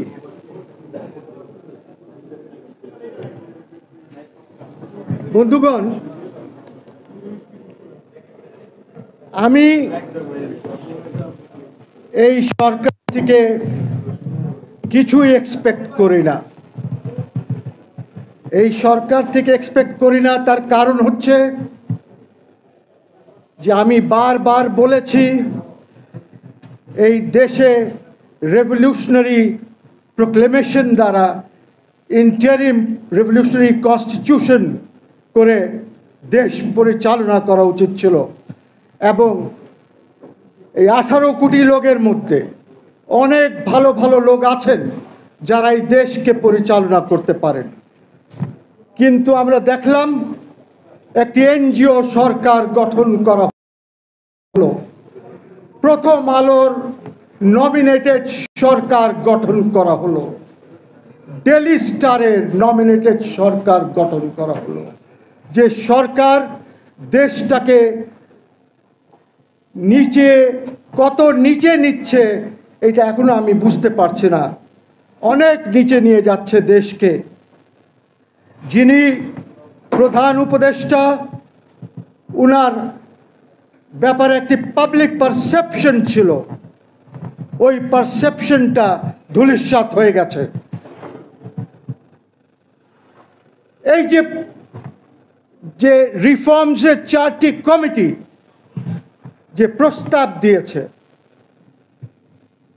let's talk of the constitutional reforms committee headed by Ali Riaz. সব তো কথা বলা যাবে না শর্ট টাইমে।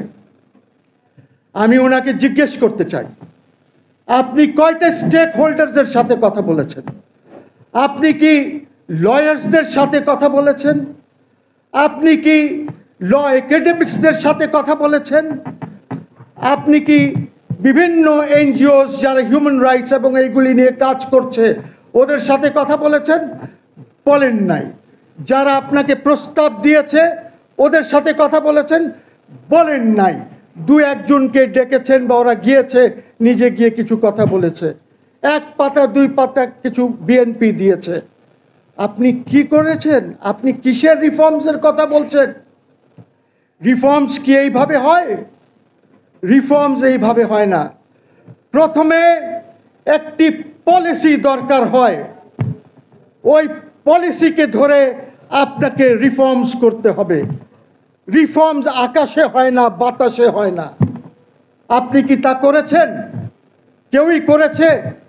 চিফ অ্যাডভাইজার করেছেন? আজ 5 মাস পর আপনার খেয়াল হলো যে আমাদেরকে একটি রিভলিউশনারি প্রোক্লেমেশন করতে হবে, সেটাও পারলেন না করতে। আপনাকে রিফর্মস করতে হবে। রিফর্মস আকাশে হয় না, বাতাসে হয় না। আপনি কি তা করেছেন? কেউই করেছে? চিফ অ্যাডভাইজার করেছেন? আজ 5 মাস পর আপনার খেয়াল হলো যে আমাদেরকে একটি রিভলিউশনারি প্রোক্লেমেশন করতে হবে, সেটাও পারলেন না করতে। সেটাও পারছেন না করতে। আপনি কাদেরকে ডেকেছেন? এই 2-3 সপ্তাহ পর পর আপনি রাজনৈতিক দলদেরকে ডাকেন যে আসেন, আলাপ করব, ঐক্য করব। কিসের ঐক্য করবেন? কার সাথে ঐক্য করবেন? যারা কিছু জানেই না। কালকে আপনি ডেকেছেন কি অন্য এদেরকে ডেকেছেন, কয় মিনিট করে দিচ্ছেন। খুব বড় ব্যাপার রাষ্ট্রীয় সংসার রিফর্মস করা, ইটস নট ইজি। আপনি ওইখানে ঘন্টা 1-1.5 বসেন, বসে কি আলাপ আলোচনা করেন উই ডোন্ট নো। আপনি কি আমার মাহমুদুর রহমান সাহেবকে ডেকেছেন যিনি স্ট্রাগল করেছেন বাইরে থেকে? আপনি কি আমাদেরকে ডেকেছেন? তা তো ডাকেন নাই। কি রিফর্মস হবে দেশে বলেন? আমি আর্মড ফোর্সেসের ব্যাপারে প্রথমে আপনাদের সবাইকে যারা এখানে রিটায়ার্ড অফিসার্স আছেন ধন্যবাদ জানাই for your services to this country. আপনার যে এই আর্মড ফোর্সেসে গিয়েছেন, this in itself is a service. আপনারা অনেক কাজ করেছেন দেশ আর রাষ্ট্রের জন্য, যার জন্য আমি আপনাকে সালাম জানাই আপনাদেরকে সবাইকে, এবং যারা এখানে আজকে উপস্থিত আছেন ওদেরকেও, রাওয়ার সবাইকে আমি জানাই, এক্সেপ্ট পিপল লাইক আইকে Bhuiyan, general IK Bhuiyan. I don't respect him, I don't respect him. ওনার আর্মিতে হয়তো জওয়ানদের মধ্যে অনেক প্রভাব থাকতে পারে। I don't respect him. I don't respect him because 2014-তে উনি কোঅপারেট করেছিলেন এই ইলেকশন, যেটা কি ওই 154 বা হোয়াটএভার এই যে সিটস দেওয়া হয়েছিল, ইট ওয়াজ আইকে ভূঁইয়া হু ডিড দিস। আপনি কেন করেছিলেন? আপনি এক্সটেনশন চেয়েছিলেন, যার জন্য আপনি এটা করেছেন। কি পেলেন? আপনি কি পেলেন? এক্সটেনশন তো পান নাই, আপনি পেলেন 400 মেগাওয়াট পাওয়ারের লাইসেন্স পেলেন, যেটা পরবর্তীতে আপনি 600-তে সেটাকে বাড়ানো হলো, 600 মেগাওয়াট করা হলো। আপনি 1 মেগাওয়াটও দিতে পারেন নাই জাতিকে। সিমিলারলি এই যে আরো কিছু আছে, এই যে আজিজ টাজিজ, শফিউদ্দিন টফিউদ্দিন আর মুজিব জেনারেল, এগুলি সব বোগাস। এদের বিরুদ্ধে তো একটি কমিশন করে ওরা যে অন্যায় করেছে সেগুলি তদন্ত করা দরকার। যদি জাতি এগুলি না করতে পারে তাহলে কিন্তু আমরা কোথাও যেতে পারবো না।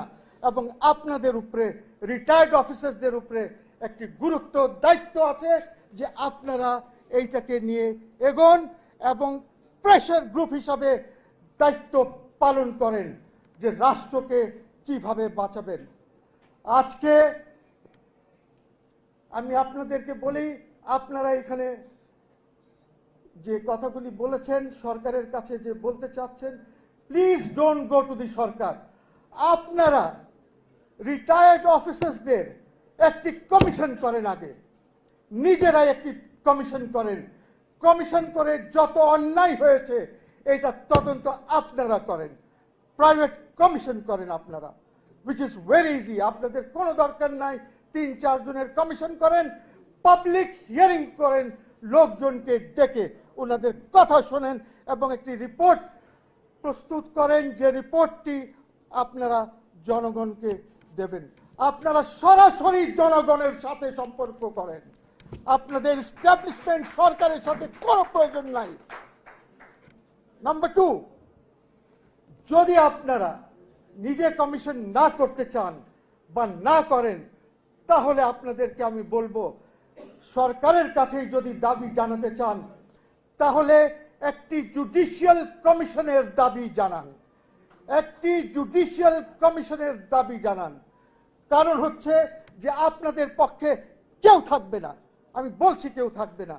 আপনি দেখেন 21-এর গ্রেনেড হামলায় একটি তদন্ত কমিশন হয়েছিল, headed by justice Zainul Abedin. আজকে কি বিএনপি ওই কমিশনের কথা বলে বা কোনোদিন বলেছে বা কোনো ন্যারেটিভ আছে তাদের? নাই। কেন বলে না জানেন? বিকজ জয়নুল আবেদিন কমিশন যে রিপোর্ট দিয়েছে তার মধ্যে স্পষ্টভাবে বলা আছে that India is dayi for this 21 তারিখের গ্রেনেড হামলায়। বিএনপির সাহস নাই যে এই কথা বলবে। অনেক কথা আছে বলার, অনেক কথা আছে, গভর্নমেন্টের কাছে যাবেনই না। ঠিক আছে, প্রস্তাব দিতে চান দেন, ওরা কিছুই করবে না। এই বোগাস এই যে রিফর্মস কমিশনগুলি দেখেন, এক একটা ধরে দেখেন কোনো কাজের না, এক্সেপ্ট জাস্টিস মইনুল ইসলাম চৌধুরীর commission. That is the only one commission যে ভালো কাজ করছে। বন্ধুগণ, কথা অনেক ছিল, আমাকে যেতে হবে, because my wife is waiting ডাউনস্টেয়ার্স গাড়িতে। 5টার সময় বলেছিলাম আসার জন্য। ইনশাল্লাহ আবার দেখা হবে।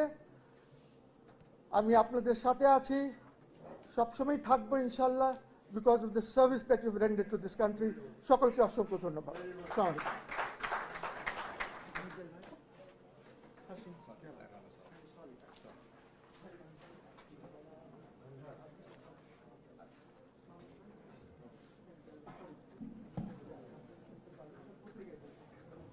ধন্যবাদ সুপ্রিম কোর্টের সিনিয়র আইনজীবী advocate Mohsin Rashid.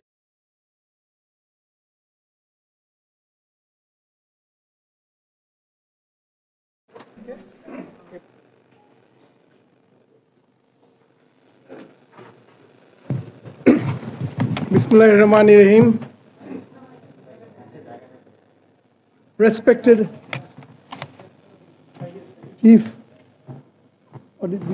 Chief Guest, Dr. Mahmoud Rahman, আমার দেশ এবং আমার বড় ভাই, and my mentor. I know him for a long time, dating back to 2003.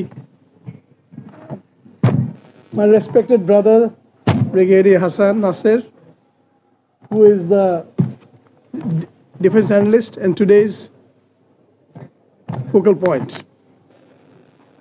Respected, respected Colonel Moshiur Zaman, SSC2 senior of mine, and Barrister Fawcett chole gechen,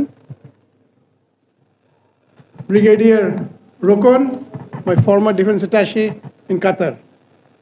Respected audiences, member of the press, Assalamu alaikum. আমি আজকে শুরু করার আগে আমার brief একটা পরিচয় দেই। আমি না ইস ঘাটকা ন ইস ঘাটকা। আমি আর্মিতে জয়েন করি 1977-এ এবং ঢাকা আর্মি হেডকোয়ার্টারে ছিলাম with President Ziaur Rahman as Chief Communication Officer. When General Ershad, along with RAW, assassinated President Ziaur Rahman in 1981, আমি 1982-তে আর্মি ছেড়ে দিই। And I joined the Ministry of Foreign Affairs. So আমি আর্মিরও এবং আমি পররাষ্ট্র মন্ত্রণালয় সিভিল অফ ব্যুরোক্রেট, আমলাতন্ত্র, আমলা যাকে বলেন, কামলা আমলা। সো আমি দুই সাইড থেকেই আসি, আমি দুই সাইডে দেখি এবং আমার ব্রাদার অফিসার্সকেও সম্পর্কে আমি কিছুটা জানি, এত ডিটেলস জানি না এবং তারাও আমাকে হয়তো বেশি চেনে না। আজকে এই পোডিয়াম দেওয়ার জন্য I thank the Nexus Defense and Justice, and I pay my deep tributes to Brigadier Hassan Nasser and his team. Jara valiantly went to the defense advisor, met the chief advisor, and handed over their memorandum on grievances. ওখানে আমি যাচ্ছি না, let me come back to the starting. We all know global war on terror, GWOT, and Islamophobia শুরু হলো 9/11-এর পরে। মুসলমানদের target করা হলো এবং ভারতকে এই দেশের কর্তৃত্ব দেওয়া হয় এগুলো রিজনের। তারপর থেকে নেমে আসলো আমাদের উপর খর্ব। তখন আমি পররাষ্ট্র মন্ত্রণালয়ে আছিলাম। মাহমুদ ভাই তখন ছিলেন বোর্ড অফ ইনভেস্টমেন্ট এবং আরেক মন্ত্রণালয়ের দায়িত্বে, জ্বালানি, if I'm not wrong. So তখন থেকে কিন্তু খর্ব নেমে আসে। আমরা দেখছিলাম কি হচ্ছে, ফলস ফ্ল্যাগ অপারেশন, একটার পর একটা 500টা বোমা ফুটে যাচ্ছে, অল ডান বাই র research analyse wing of India in connivance with Mossad and western intelligence agencies. This is the reality. আমি সেখানে খুব লেখালেখি করতাম, তখন সরকারি চাকরিতে কাজ করি, কিন্তু বলতে পারতাম না, কিন্তু সব কিছু রিপোর্ট করতাম, কিন্তু কারো বলার কিছু ছিল না, বিকজ ওয়েস্টেড ইন্টারেস্ট পাওয়ার্সগুলো এত পাওয়ারফুল ছিল, there was nothing we could do. Helpless হয়ে গেছিলাম আমরা। মাহমুদ ভাই can probably bear me out, he was very much সরকারের ভিতরে ছিলেন তখন। আমি the well prepared documents যেটা ব্রিগেডিয়ার নাসির চিফ অ্যাডভাইজার সাহেবকে দিয়েছেন, and ব্রিগেডিয়ার নাসির আর আমি were comrades, আমরা যেখানে যাই একটা রেভলিউশন হয়ে যায়। দিস টাইম আশা করি এই রেভলিউশনও যেন আবার হয়, the second Republic. Owner well prepared ডকুমেন্টে আমি 3টা পয়েন্ট নিয়ে আসছি, কারণ আর এর আগে ব্যারিস্টার ফুয়াদ এন্ড আদার ভাইরা আমার অনেক বড় বড় কথা, সুন্দর সুন্দর বক্তৃতা দিয়ে গেছেন যেটা আমি জানি না। I will go for PNG, person non grata. Person non grata যেটা করছে army is totally illegal. Person non grata is a word যেটা ভিয়েনা কনভেনশন ফর ডিপ্লোম্যাটিক সার্ভিসের জন্য ইউজ করা হয় স্পেসিফিকলি, কিন্তু এটা আমাদের আর্মি অ্যাক্টে নিয়ে আসছে। আর্মি অ্যাক্টটা যেটা army act runs internationally under the Geneva convention. আমাকে 2017 সালের 4ই ডিসেম্বর অ্যাবডাক্ট করা হয় অ্যাট গান point when I was driving towards এয়ারপোর্টের দিকে আমি গাড়ি চালিয়ে যাচ্ছিলাম, তখন DGFI এর আমার কালিগ ভাইরা আমাকে ধরে নিয়ে যায় so called joint interrogation cell alias Aynaghar, alias black hole. তাদের জব ছিল না, I was a civilian officer. They have no business in abducting civilians. And আমি যেখানে ছিলাম আয়না করে সেই টাইমটাতেই, কারণ হাসিনও ছিল এখানে, আই ক্যান অ্যাসিওর ইউ 5টা রিমান্ড ব্লক, 10টা সেল ছিল রিমান্ড ব্লকে, 10টা সেল ছিল ওল্ড ব্লকে, অ্যান্ড 2টা VIP সুইট প্রবলি ছিল, টোটাল 22টা থেকে 23টা রুম ছিল। ওখানে কত সিভিলিয়ান যে এনেছে, and this whole team work was done in conjunction with RAB, all government agencies, even the courts, and everybody was involved. মানে এই গভর্নমেন্টটাই ফ্যাসিস্ট হাসিনা রেজিম, দিস অলিগার্চিক, কি বলবো, I've got no words to express such a brutal dictator, a murderer. পুরো আমাদের executive মানে আমরা legislative মানে তৎকালীন আমাদের পার্লামেন্ট জুডিশিয়ারি সোকল জুডিশিয়ারি হয়ে গেছিল, আমাকে কন্টেম্প না দিলেই হয় এখন, বিকজ দে নো মোর দে। আমরা একটা কথা বলতে পারতাম না। আমাকে যখন আমার বাচ্চারা রিড করতে গেছে আমার নামে, shattered, battered, but as I stood up, I did not go down. So number one, যেটা আমি রিকোয়েস্ট করবো এই সরকারকে, তত্ত্বাবধায়ক সরকার, they are supposed to be neutral, I hope they stay neutral, যে আপনার আর্টিকেল 45 যেটা করেছে PNG, they should be immediately revoked. They are a basic violation of the basic human rights UN Charter, and even it goes against the constitution of our country. So it should be scrapped. It is illegal. আজকাল আমরা দেখছি একটা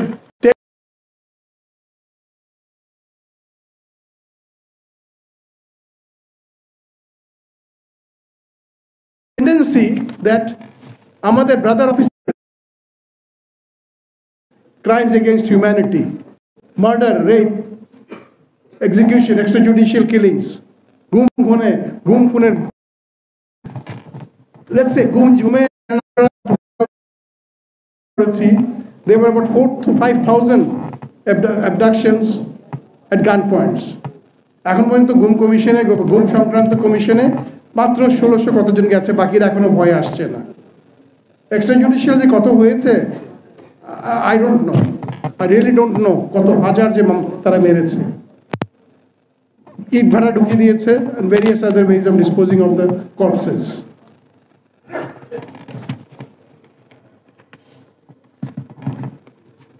এই recent গভর্নমেন্টকে মানে caretaker government পাওয়ার আসার পরে একটা কাজই করেছে ইন্টারন্যাশনাল হিউম্যান রাইটস ডেতে, they have signed a good they have exceeded to enforce disappearances as a crime against humanity, and Bangladesh is now legally internationally a part of the International Convention on the Protection of the Enforced Disappearances.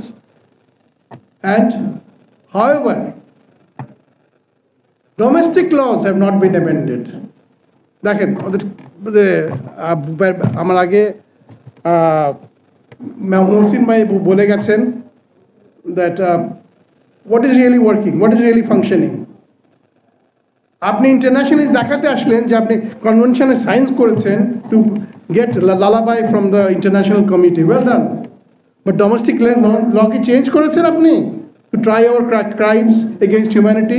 আপনি এখন আমাকে abduction কেসে নিয়ে যাবেন, পুরনো সেই abduction case of 1973? This is not acceptable for us. আমরা যারা গুম হওয়া ব্যক্তি, not the army officers only, I would request all civilian officers, army officers, all victims of enforced disappearances to join our new platform. আমরা একটা নতুন platform করেছি, it's still under working. I would request all the eminent speakers here আমাদেরকে সাহায্য করার জন্য। আমরা এই প্ল্যাটফর্মে খুব শিগগিরই একটা পাবলিকলি আসবো, ইদার আমার প্রেস ক্লাবে কিংবা শহীদ মিনারে, voice of the enforced disappearance persons, মানে গুম সংক্রান্ত যারা সার্ভাইভার্স তাদেরকে নিয়ে আমরা একটা করব, এবং ইন্টারন্যাশনালি যেন যেটা বলে গেছেন ফুয়াদ ভাইরা, ঠিক কথা না বললে, ফর্ম না করলে, ইন্টারন্যাশনালি পাবলিকের সাথে ইন্টারমিঙ্গল না করলে কেউ আমাদের কথা শুনবে না, আর শুনছেও না। So I would request everybody to help us, আমাদের সবাইকে সাহায্য করেন। ভয়েস অফ এনফোর্সড ডিসঅ্যাপিয়ারেন্সেস আমাদের নতুন প্ল্যাটফর্ম, আমরা আপনাদেরকে দাওয়াত দিব, আপনারা অবশ্যই আসবেন। এবং আমরা ভয়েস অফ এনফোর্সড ডিসঅ্যাপিয়ারেন্স থেকে কথা দিচ্ছি, and we show our allegiance to the armed officers, arm forces officers, যাদেরকে ফোর্সফুলি অ্যাবডাকশন চাকরি থেকে বের করে দেওয়া হয়েছে। ও বাই দ্য ওয়ে, এদেরকে আমি আর্ম ফোর্সেস যারা ফোর্স রিটায়ার্ড হয়েছে বা স্যাক্ট হয়েছে তাদেরকে বলতে চাই, আমাকে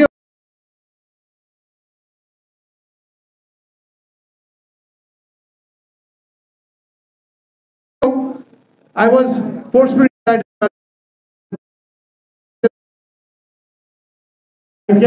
I kept on appealing. Finally, Supreme Court Appellate Division only এই কয়েক সপ্তাহ আগে আমার জন্য আমার পক্ষে রায় দিয়েছে। সো আপনারা please don't lose hope, Let's fight together. Thank you. Assalamu alaikum.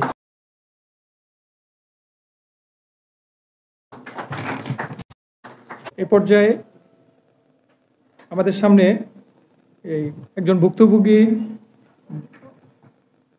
আপু কথা বলবেন। এই নেভির কমান্ডার ইলিয়াস, ওনার ওয়াইফ ডাক্তার ফারহানা মুস্তাফা।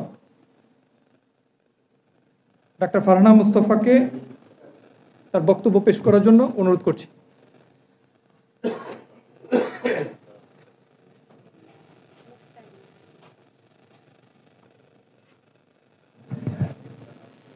আসসালামু আলাইকুম। আমি ডাক্তার ফারহানা মুশতারি। আসলে আমি তো আজকে এখানে আমার নিজের পরিচয় আসিনি, আমি আসছি আমার হাজবেন্ডের পরিচয়ে বলতে আসলে আমার এখানে আসার বা কথা বলবো কোনো ইন্টেনশনই ছিল না।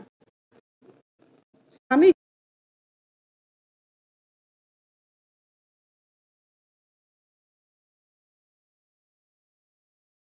কথা কাজে আসি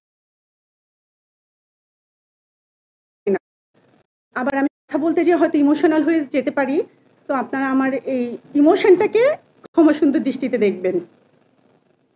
আমার হাজবেন্ড নৌবাহিনীর কমান্ডার হিসেবে কর্মরত ছিলেন।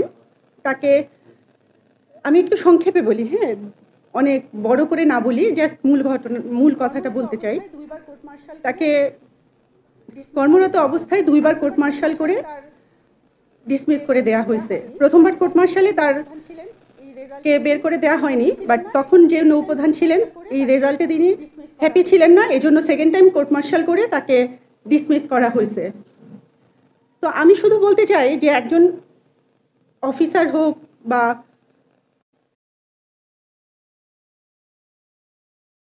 ফ্যামিলির উপর কি পরিমাণ মানসিক টর্চারিং বলেন আর যাই বলেন না কেন, সেটা শুধুমাত্র যারা এই প্রসেসের ভিতরে যায় শুধু তারাই এই বিষয়টাকে জানে, বাহির থেকে কেউই এই বিষয়টা উপলব্ধি করতে পারে না।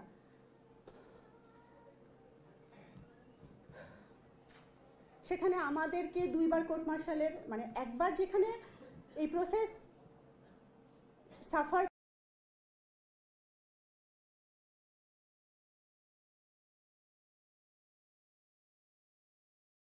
করা অনেক কঠিন হয়ে দাঁড়ায়, সেখানে আমাদেরকে 2 বার 2টা ছোট ছোট বাচ্চা নিয়ে, আমার একটা বাচ্চার বয়স তখন ছিল 8 বছর, একজনের ছিল 10 বছর।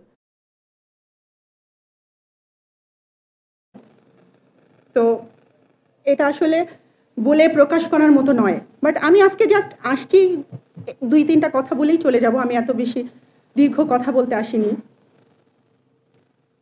এখন হয়তো যারা কর্মরত আছেন ডিফেন্স অফিসার, তারা আমাদেরকে নিয়ে হাসাহাসি করে, আমরা যে বলতেছে যে এখন বলে যে আমরা হচ্ছে সুবিধা নিতে আসছি, সরকার চেঞ্জ হওয়ার পরে আমরা সুবিধা নিতে আসছি।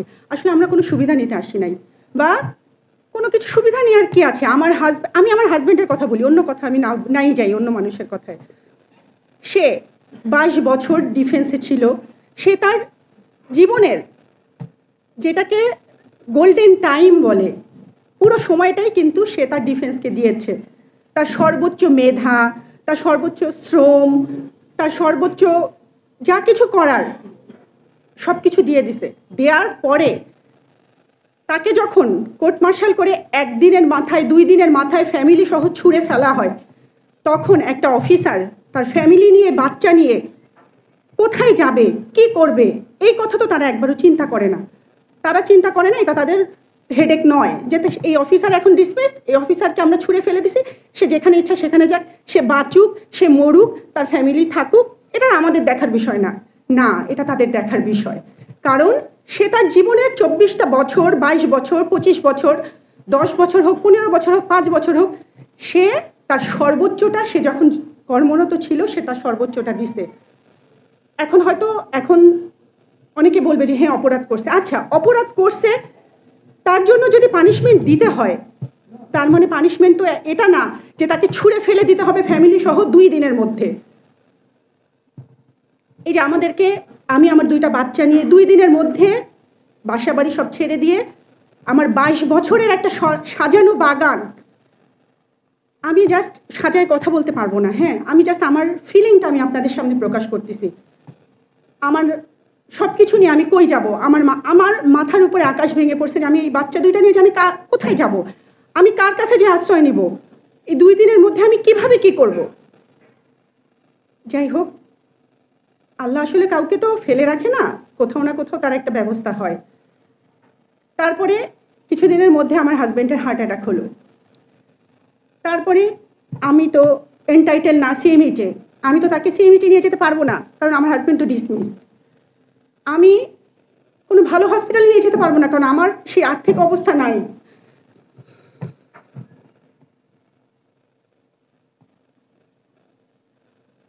তারপরেও আল্লাহ আমাকে চিকিৎসা, যে এমন আমার হাজব্যান্ড চিকিৎসা পায়নি তা না, ঠিক আছে, আল্লাহ কাউকে না কাউকে যেভাবেই হোক ব্যবস্থা করে দেয়, আল্লাহ কাউকে ফেলে দেয় না। বাট আমার সব প্রধানদের কাছে অনুরোধ যে আপনারা যদি কিছু করতেই হয়, এভাবে তো 2 দিনের মধ্যে তো মানুষকে এভাবে ফেলে দেওয়া আসলে ঠিক না।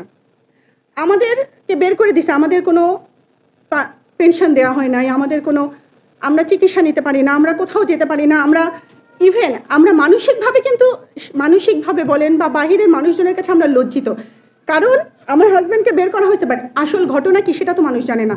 মানুষ শুধু জানে যে আমরা কতটা লজ্জা নিয়ে দিন যাপন করি। আমি কারো কাছে যেতে চাই না, সত্যি কথা বলতে আমি কারো কাছে মিশতে পারি না, কারণ আমি একটা হীনমন্যতায় ভুগি। আসল কাহিনী কি সেটা তো মানুষ আগে জানতে চায় না। আগে তো মানুষ, আমি আসলে জানি না কি কথা আসলে আমি গুলায় ফেলতেছি। তো আসলে আমাদের আপনাদের সবার কাছে অনুরোধ যে আমাদের দয়া করতে হবে না, নৌপ্রধান বলেন বা ডিফেন্স যারা আছেন তাদেরকে, আমাদের প্রতি দয়া চাচ্ছি না আমি তাদের কাছে, হ্যাঁ আমি শুধু আমাদের প্রাপ্যটা চাচ্ছি, জি অধিকার চাচ্ছি। আমার হাজবেন্ড যে তার 22 বছর দিছে, তার যে পেনশন, তার যে অধিকার, তার যে বিচার, এটা তো কারো দয়া না, সম্মান, এটা তো দয়া না, এটা আমাদের অধিকার, ঠিক আছে। আমি কারো দয়া নিয়ে এখানে দয়া চাওয়ার জন্য আমি এই প্রেস ব্রিফিংয়ে আসি নাই। ইভেন আমি আসবো, যে আমি এটা সত্যি কথা বলতে আমি এটা মানসিকভাবে রেডি, মানে আমি কখনো চিন্তাই করিনি যে আমি এখানে আসবো, বাট আমি আসছি এবং আমি জানি না আমি কেন কথা বললাম, বাট আমার মনে হয়েছে যে আমার কথা বলা উচিত। আমরা যে ভুক্তভোগী ফ্যামিলি, আমার কথা তাদের হয়ে আমার কিছু বলা উচিত। আমি জানি না এটা কতটুকু প্রতিফলন হবে, বাস্তবায়ন হবে, বাট আমি কারো দয়া নিতে আসিনি, আমি আমার অধিকার চাইতে আসছি। আমার বাচ্চাদের অধিকারের জন্য আমি এখানে আজকে এসে দাঁড়াইছি। ধন্যবাদ।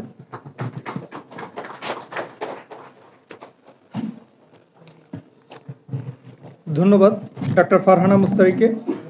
এ পর্যায়ে অতিথি বক্তব্য নিয়ে আসছেন রাজনীতিবিদ ও নিরাপত্তা বিশ্লেষক কর্নেল মিয়া মশিউজ্জামান। কর্নেল মিয়া মশিউজ্জামানকে তার বক্তব্য রাখার জন্য অনুরোধ করছি।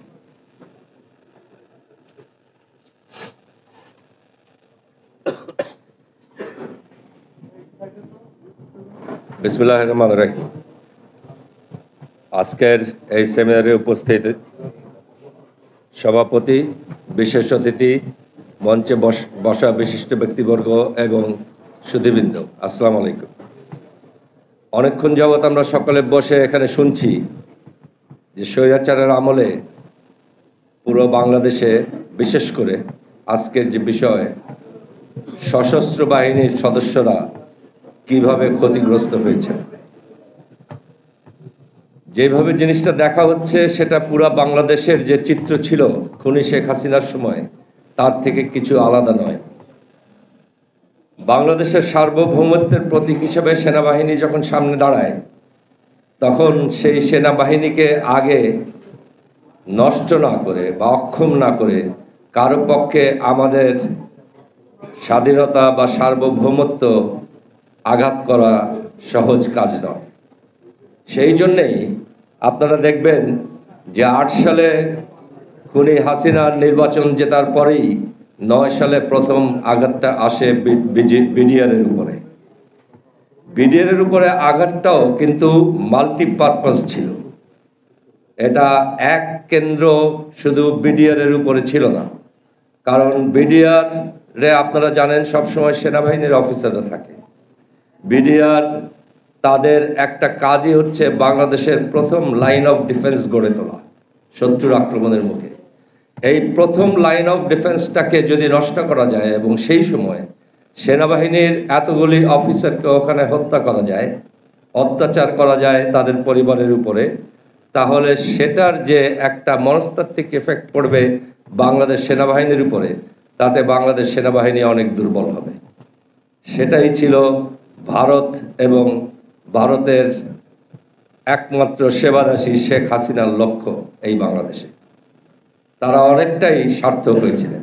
আজকে আমরা যে সেনাবাহিনী দেখছি এবং যে গল্পগুলি শুনছি এই 16 বছরের, এই গল্প সেই ভারত এবং তাদের সেবাদাসী খুনি শেখ হাসিনার একটা পুরা ন্যাশনাল স্টোরির একটা অংশ, এটা আলাদা কিছু না।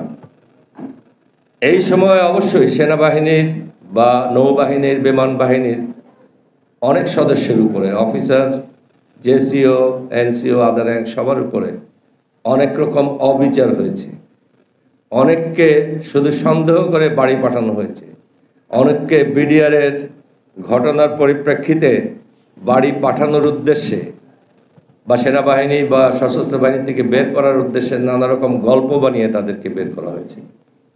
কাকে কোন উদ্দেশ্যে কিভাবে কখন বের করা হয়েছে সেই গল্পগুলির থেকে বড় গল্পটা হচ্ছে এই কাজে সহযোগিতা করেছেন আমাদেরই কিছু পথভ্রষ্ট ভাইয়েরা, এবং তার থেকেও বড় গল্প হচ্ছে তাদের অনেকে এখনো চাকরিরত। আমাদেরকে ফোকাস করতে হবে ওখানে। আমি ব্যক্তিগতভাবে আমার উপর একটা অন্যায় হয়েছে, সেটার বিচার পেলাম কি পেলাম না সেটা বড় বিষয় নয়। বড় বিষয় হচ্ছে আমার সেনাবাহিনী এখনো ওই রকম কিছু প্রতারকের হাতে রয়ে গেছে কিনা। 17ই আগস্ট রাওয়ার একটা সভায় আমি বলেছিলাম যে সশস্ত্র বাহিনী একটা সঠিক সিদ্ধান্ত নিয়েছিল 3রা আগস্ট যে এই দেশের মানুষের প্রতি তারা গুলি করবে না। দেশপ্রেমিক সশস্ত্র বাহিনীর থেকে এটা ছিল একটা আশাব্যঞ্জক এবং উল্লেখযোগ্য ঘটনা, পুরো আন্দোলনটাকে একটা ভালো জায়গায় পৌঁছে দেওয়ার জন্য এটা অনেক সহায়ক ভূমিকা পালন করেছে। একটা সশস্ত্র বাহিনী যাদের দ্বারা নিয়ন্ত্রিত হয় সেই প্রধানগণ তাদের কাজটা যদি সম্পূর্ণ করতে চান, তারা 3 তারিখে যে কাজটা শুরু করেছিলেন জনগণের সাথে একাত্মতা ঘোষণা করে, যদি তারা সম্পূর্ণ করতে চান তাহলে তাদেরকে এই শত্রুর গুপ্তচর আওয়ামী লাভার যারা এই সশস্ত্র বাহিনীতে আছেন তাদেরকে খুঁজে বের করতে হবে। আমি 17ই আগস্ট যে কথাটা বলছিলাম রাওয়ার একটা সভায়, যে সেনাবাহিনী 631 জন যাদেরকে আশ্রয় দিয়েছিল তাদের জীবনের নিরাপত্তার জন্য, মানবিক দিক থেকে এই কাজটা আমি সমর্থন না করলেও আমি এটা সমালোচনা করছি না। আপনি একজনের জীবন বাঁচিয়েছেন উন্মত্ত জনতার হাত থেকে, ভালো কথা, কিন্তু সেদিন বলেছিলাম এদের লিস্টটা যদি আগামী 2-4 দিনের মধ্যে তাদের একটা নামের তালিকা প্রকাশ না করেন, তাহলে আগামীকাল বা তার পরের দিন বা তার পরের দিন যেই সমস্ত আওয়ামী লীগারদের খুঁজে পাওয়া যাবে না এই দেশে, সেই দায় পড়বে সেনাবাহিনীর উপর। কেন আমাদের সেনাবাহিনী এত ভালো কাজ করার পরেও এই দোষটা তাদের কাঁধে নিবে? এখনো কেন আমাদের জেনারেলরা পরিষ্কার করতে পারছেন না যে সেনানিবাসে কারা ছিল এবং তারা কে কবে সেনানিবাস ত্যাগ করেছেন, কিভাবে ত্যাগ করেছেন? কেন পুরা বাহিনী এই দায়ী না হয়ে কয়েকজন জেনারেলের ইচ্ছা পূরণের হাতিয়ার হবেন? মনে রাখবেন, এটা বাংলাদেশ সেনাবাহিনী, কোনো জেনারেলের সেনাবাহিনী নয়। আপনাদেরকে সেইভাবে এটাকে দেখতে হবে। সেনাবাহিনীতে কোনো রকম অন্যায় কাজ হোক এটা আমরা চাই না, আমরা এটার প্রতিবাদ করছি। আমরা চাই এতদিনে যত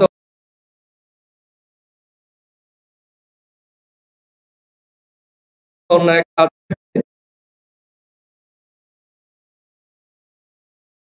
ফর্মে থাকার কোনো অধিকার নেই, এটা পরিষ্কার কথা। সেনাবাহিনী পান থেকে চুন খসলে আমাদের কাউকে ছাড়েনি, আমরাও মেনে নিয়েছি সেই আইন। আমাকে অন্যায়ভাবে চাকরির থেকে বের করে দিলে আমি হাইকোর্টের রাস্তাতেও যাইনি, আমি আইন মেনেছি। আপনারা যারা আইন মানেননি তারা এখনো কিভাবে ইউনিফর্ম পরে বসে আছেন? বিচারের কাছে আসুন, আপনি কি করেছেন বলুন, আদালত দেখুক আপনি সত্যি ভালো লোক না মন্দ লোক। কোন রকম প্রোটেকশন যারা দিচ্ছেন তাদের কিন্তু শেষ ভালো হবে না। ৩রা আগস্ট জনগণের সাথে যে সেনাবাহিনী একাত্ম হয়েছিল, আমরা চাই সেই সেনাবাহিনী তাদের সর্বোচ্চ কমান্ডে এখনো সেনাবাহিনী পরিষ্কার করার কাজটা শেষ করুক, তাহলে আপনাদের শেষটা ভালো হবে। আমরা বলতে পারবো আপনারা সবাই দেশপ্রেমিক, আপনারা কোনো দলকে সমর্থন করেন না, আপনারা এই দেশের জনগণকে সমর্থন করেন। ধন্যবাদ সবাইকে।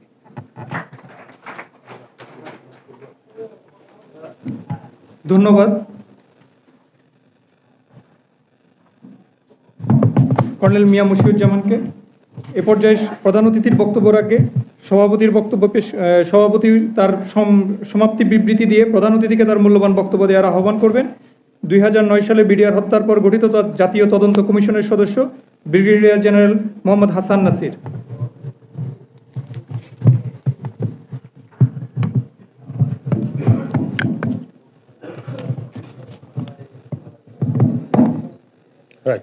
বিসমিল্লাহির রহমানির রহিম। শ্রদ্ধেয় প্রধান অতিথি এবং সুধীবৃন্দ, আসসালামু আলাইকুম। আমি অল্প কথায় শেষ করতে চাই।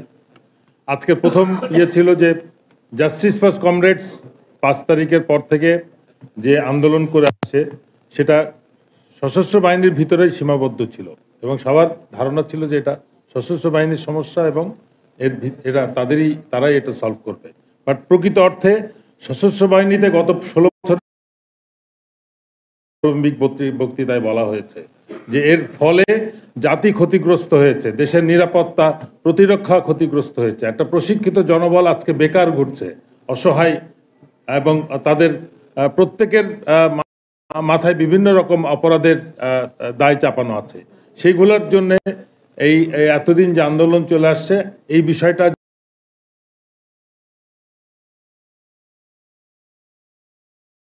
জনগণ এখন এটা বুঝতে পেরেছেন এবং সেই দাবির পরিপ্রেক্ষিতে আজকে থেকে আমরা এটাকে আর জাস্টিস ফর কমরেডস আন্দোলনের মধ্যে রাখছি না।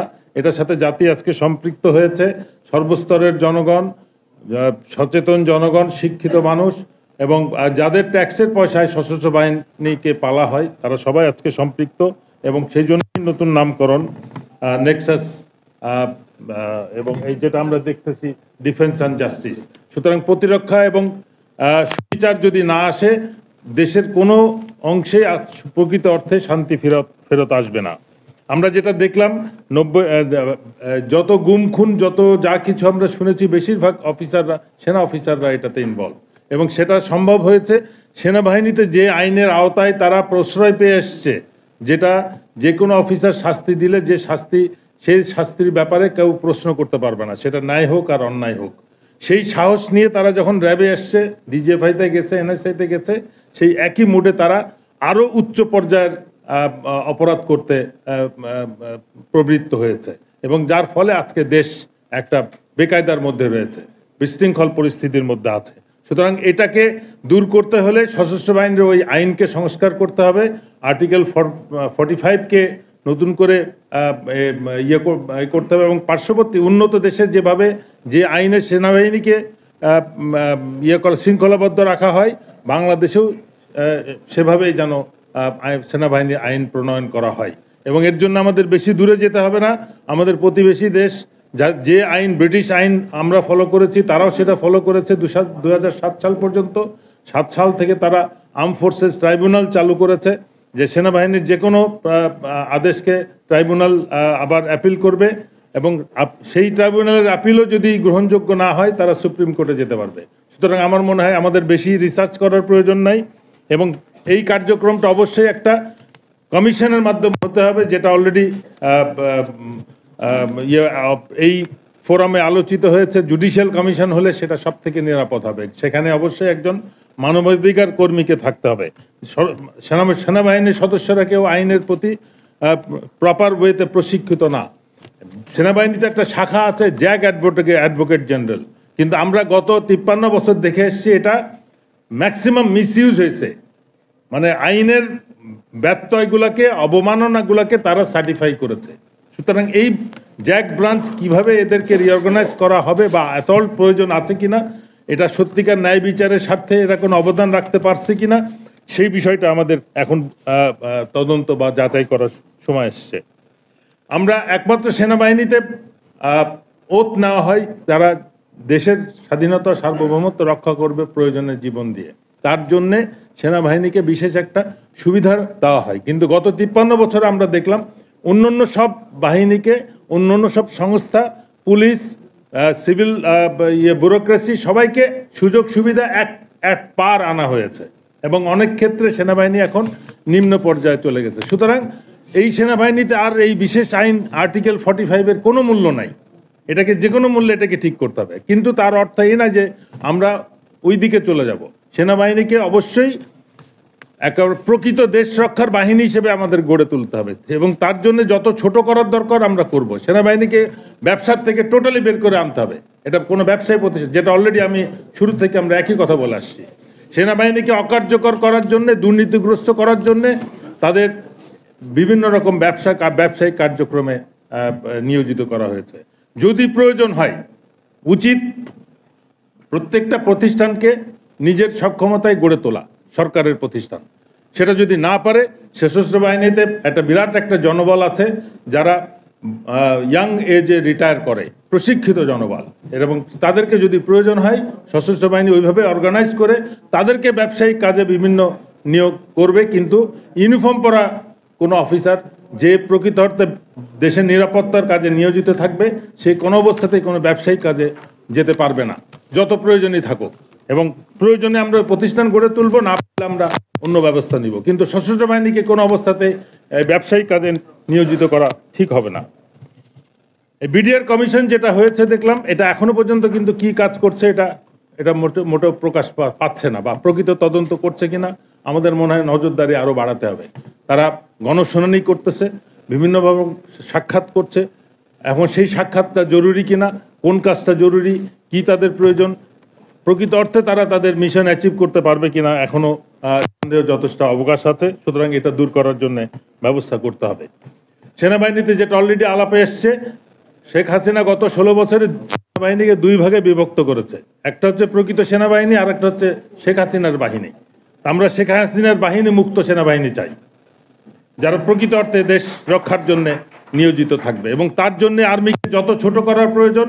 সেনাবাহিনীর মেজর, লেফটেন্যান্ট কর্নেলরা অনেক শিক্ষিত, অনেক এক্সপেরিয়েন্স।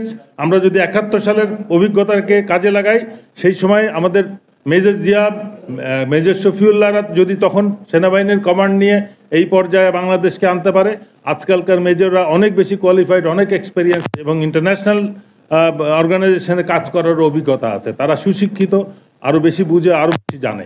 সুতরাং তারা যে কোনো সময় সেনাবাহিনীর দায়িত্ব নেওয়ার জন্য সক্ষম বলে আমি মনে করি। সুতরাং সিনিয়ররা যারা অলরেডি যাদের চাকরি, যাদের চরিত্র, যাদের কার্যক্রম প্রশ্নবিদ্ধ, তাদের অবশ্যই বিচারের আওতায় নিয়ে সেনাবাহিনীকে এই কলঙ্ক মুক্ত করতে হবে। আর আমরা এই সার্বিক কার্যক্রমে আমাদের এই অফিসারদের গত 15 বছরে সশস্ত্র বাহিনীর উপরে যে অত্যাচার হয়েছে, সেটার প্রচারে আমরা আজকে আমাদের প্রধান অতিথি অলরেডি উনি শুরু করেছেন বিডিআর হত্যা নিয়ে ওনার প্রোগ্রাম। আমরা আশা করব যে উনি আমাদের এই অফিসারদেরও জনগণের কাছে বিচার চাইব। আমার মনে হচ্ছে না সশস্ত্র বাহিনী বা অথরিটি আমাদের কোনো বিচার দিবে। একটা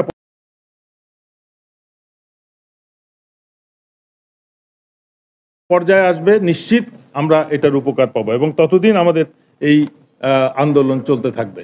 সবাইকে ধন্যবাদ। আমি এখন প্রধান অতিথিকে অনুরোধ করব আজকে আমাদের উদ্দেশ্যে কিছু বলার এবং অনুষ্ঠানের সমাপ্তি করার। এবং বলো, প্রশ্ন করো।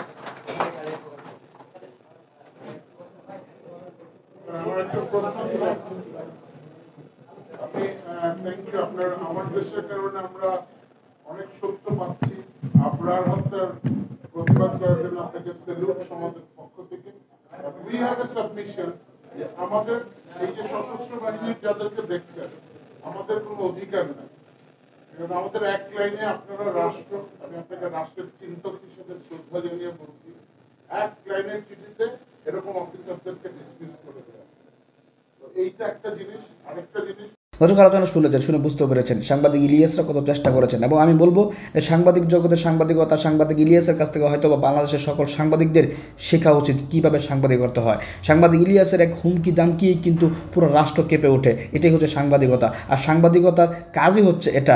রাষ্ট্র সব কিছু লুকানোর চেষ্টা করবে, সাংবাদিকরা সব কিছু বের করার চেষ্টা করবে। কিন্তু বাংলাদেশের সাংবাদিকরা এমন হয়ে উঠেছে, এই দীর্ঘ 15 বছরের গুলামির শাসন আমলে যারা ক্ষমতা থাকে তাদের গুলামি করতে করতে তারা অভ্যাস হয়ে গিয়েছে, যারাই ক্ষমতা থাকবে তারা তাদেরই গুলামি করবে। কিন্তু সাংবাদিক ইলিয়াসরা, কনকরা, মাহমুদুর রহমানরা তারা সেখান থেকে বেরিয়ে এসে তারা দেখিয়েছে সাহসিকতার পরিচয়। তারা জনগণকে, দেশকে বুঝিয়েছে সাংবাদিকতা কাকে বলে।